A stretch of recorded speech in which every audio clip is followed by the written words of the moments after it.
L'ONG Enda Santé, avec l'appui de l'USAID, a réuni à Cotonou les membres du comité régional de pilotage du programme dénommé Strengthening Capacity of Community Based in West Africa CBUCAP ce vendredi 13 décembre 2024. Dr Carole Anita Wadaï, secrétaire exécutive du Conseil national de lutte contre le VIH-Sida, la tuberculose et le paludisme au Bénin, membre de ce comité, a levé un voile sur les enjeux de ces assises. Il s'agit de la première réunion annuelle du comité régional de pilotage du projet CBUCAP, qui est un projet de renforcement de capacité des organisations communautaires.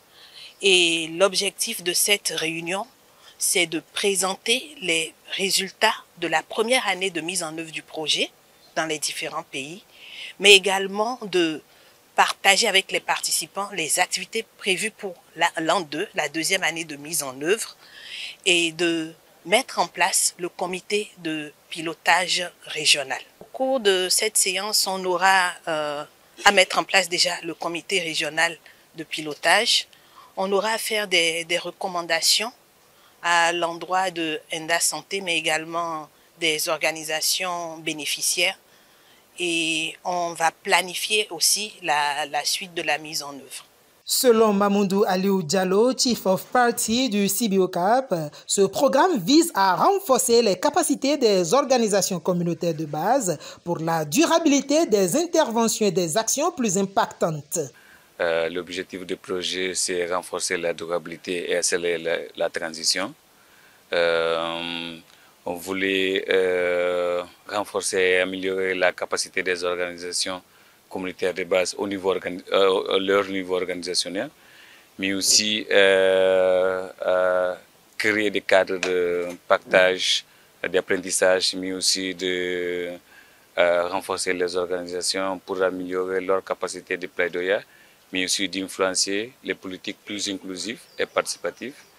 mais aussi renforcer les organisations de base communautaire pour lui permettre de mobiliser des ressources plus durables. John Bernon, au nom de l'USAID, a évoqué les motivations du partenariat qui le lie à l'ONG Enda Santé. Depuis janvier 2024, CBUCAP s'est joint à cette dynamique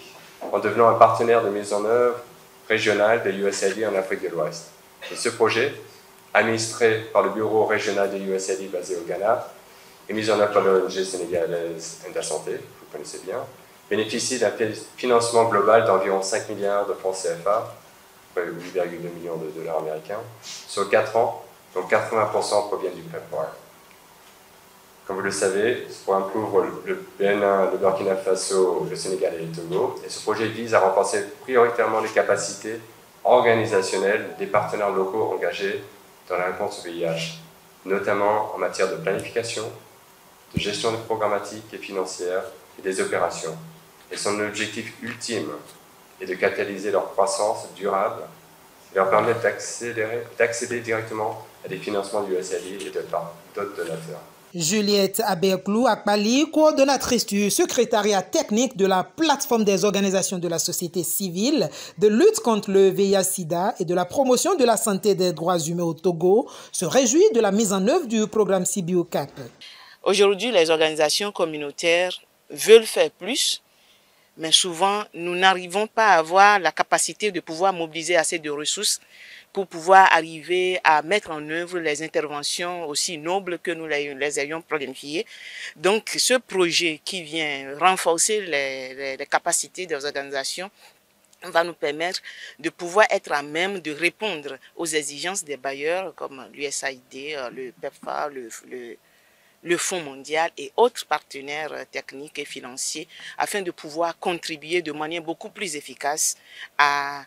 aux interventions de développement sous tous les angles dans nos pays. Il faut noter que la réunion du comité régional de pilotage initiée par l'ONG Enda Santé est une activité qui permet aux différents acteurs et acteurs de partager les grandes lignes du programme CBUCAP.